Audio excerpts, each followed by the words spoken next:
I need to report a crime.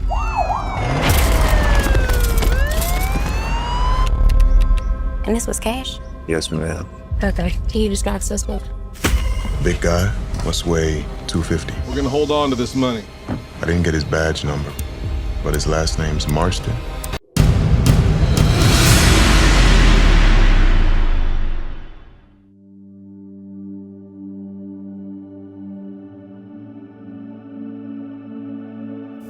Welcome back, everyone.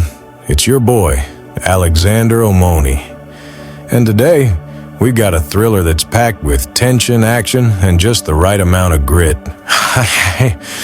Rebel Ridge, the latest crime action flick that hit Netflix.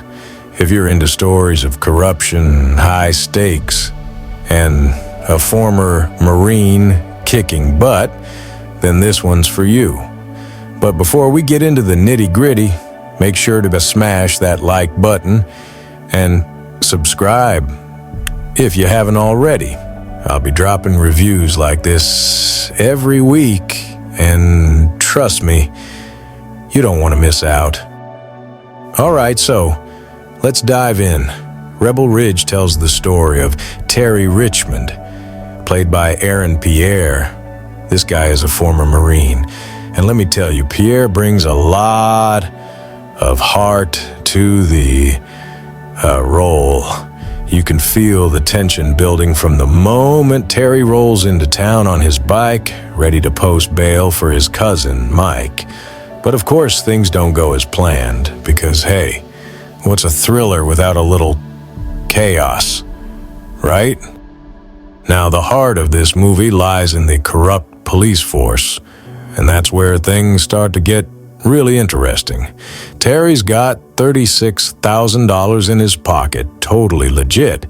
But these shady cops, led by Don Johnson's character, Chief Sandy Byrne, sees it all through civil forfeiture.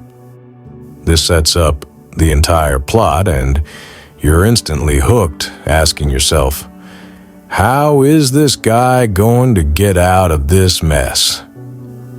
I don't know about you, but I love a movie where I'm left questioning everyone's motives. And what do you guys think? Do you think Terry should have just tried to escape town after losing the money, or was it smarter for him to stay and fight? Let me know your thoughts in the comments below. Now, let's talk about the action. Rebel Ridge gives us some pretty intense close quarters combat, especially when Terry takes on these corrupt officers. The fight scenes are gritty and raw. None of that overly choreographed Hollywood stuff here. It feels real. Like you're right there with Terry slugging it out in those confined spaces. But here's the thing. I felt like the movie relied on these scenes a bit too much. Don't get me wrong, I love a good fight sequence, but after a while, I started thinking, okay, we get it. Terry can kick butt. A little more balance and pacing would have made the action stand out even more. And speaking of things that could have been better, let's chat about the plot holes. Yeah, we gotta go there. One thing that bugged me was how Terry's former business partner, Lou, drops out of the picture so suddenly. I mean, they build up this whole backstory with him, and then nothing. It felt like they were setting up some kind of deeper alliance or support system, but Lou just disappears after one conversation. What do you guys think? Did it feel like a missed opportunity to you? Drop your thoughts below. That said, the movie does deliver on its suspense. There's this underlying tension about whether Terry can save his cousin, and when he finally posts bail only to learn Mike has been stabbed, it hits hard. And that moment when Terry has to decide if he's going to keep fighting or cut his losses and leave town, you really start to feel for him. He's not just fighting corrupt cops. He's fighting for a sense of justice, for family, and, let's be honest, for his sanity. What's your take? so far.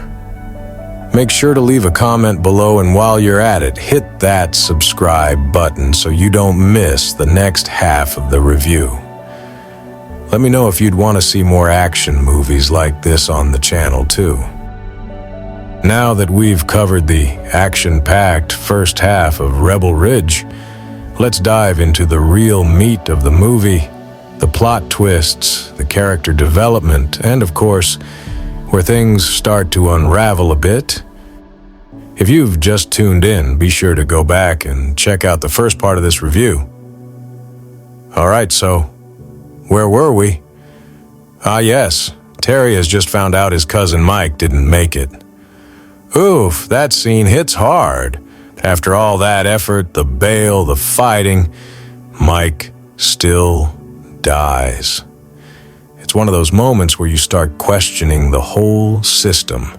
Like, what's the point of following the rules when the deck is so clearly stacked against you? And that's exactly where Rebel Ridge shines. The movie doesn't just give us action for the sake of it. It gives us a real commentary on corruption and the abuse of power.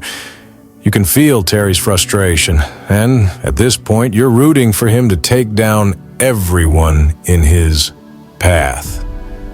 Now, the character of Summer McBride, played by AnnaSophia Robb, adds a really interesting layer to the story. She starts off as this helpful court employee who seems like she's just trying to do her job, but then she gets tangled in the whole mess. When she reaches out to Terry after being drugged by the cops, you really feel the desperation. She's not just some side character, she's got her own stakes in the game with her custody battle and all, and her dynamic with Terry. I thought it was a solid partnership. They aren't love interests or anything, which I appreciate.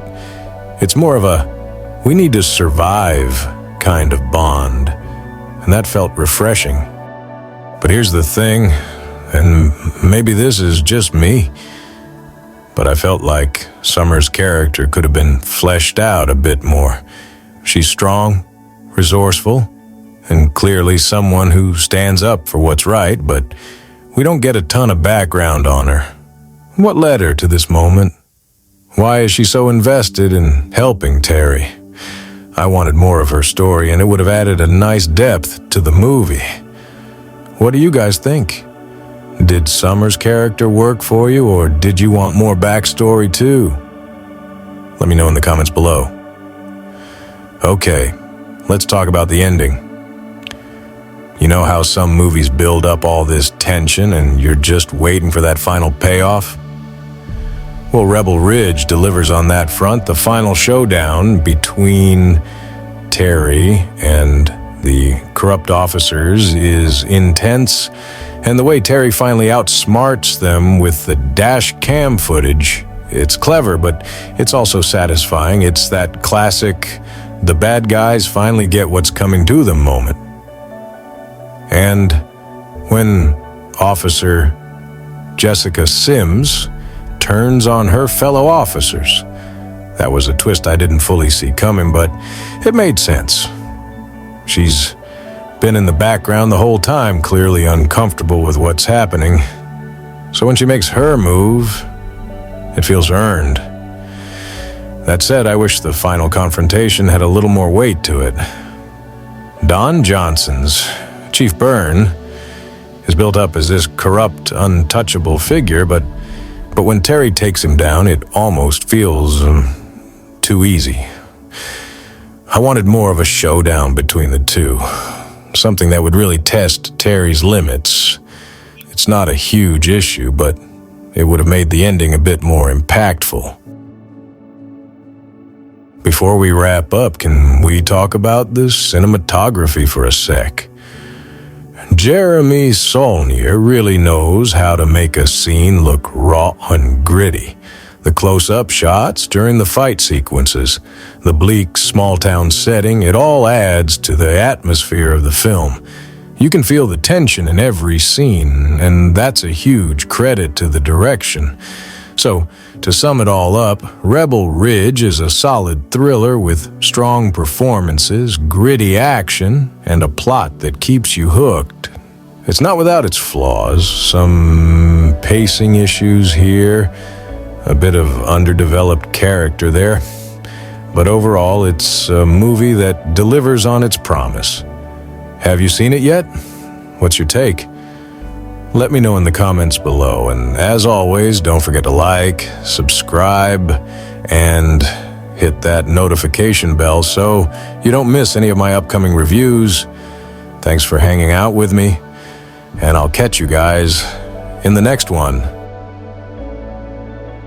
Oh, yes. I knew I wanted to say something, and I just remembered. There's this rumor flying around that the role Pierre played, Terry Richmond, was actually supposed to go to John Boyega. Apparently, Boyega was offered the role, but turned it down due to some disagreements about the script, payment issues, and even accommodation problem. Now, I don't know how true this is. I'm just saying what I read online.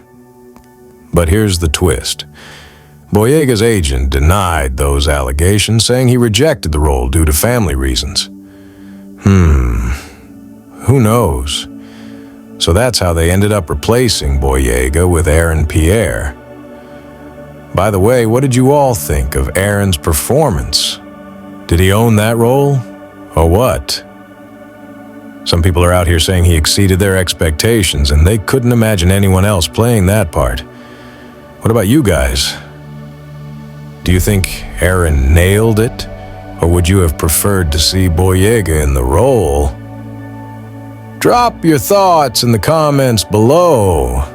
For me, personally, I think Erin killed it, but I also believe Boyega would have brought his own flair because, let's be real, he's an amazing actor too. But yeah, let me know. Do you want to see Pierre in more films after this? I sure do. This guy's got the chops, and I'd love to see him take on even more leading roles. Listen, before I take up any more of your time, let me go ahead and wrap this up. Thanks again for sticking around. I'll catch you in the next one. And until then, take care, guys.